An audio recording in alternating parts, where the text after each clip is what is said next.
In a small village nestled between quiet hills, there lived a young woman named Suri. She was known for her kindness, soft words, steady presence, a warm smile that could calm even the most restless heart.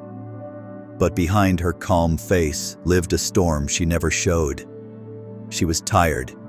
Not the kind of tired that sleep could fix, but the kind that came from giving too much for too long. There was someone in her life, a friend she once cherished deeply, someone who had needed her, leaned on her, called her their safe place, and she had been that, without hesitation.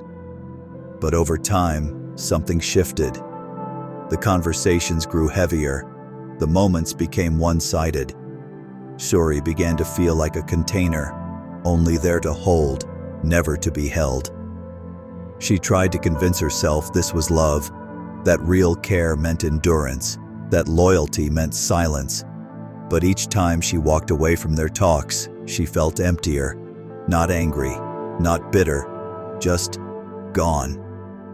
One evening, while walking through the fading light of dusk, Suri sat by the old river behind the temple walls.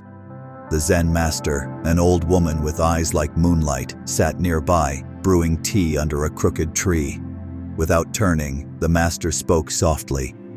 "You carry someone who no longer walks beside you." Suri blinked. "How did you?"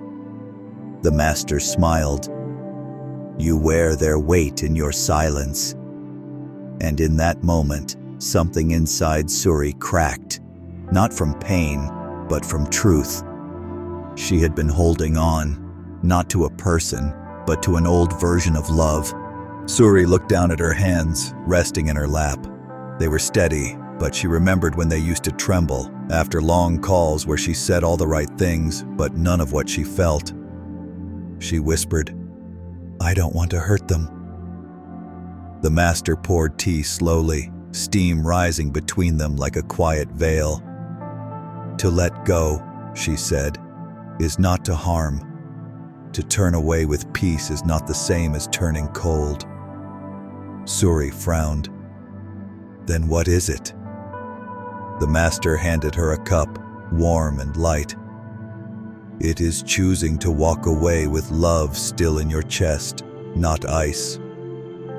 Suri sipped the tea and tasted something bittersweet. "Is that even possible?" The master nodded. "It is not easy, but it is the way of the gentle warrior." She looked out toward the river. "There are people who enter our lives like storms, not to destroy,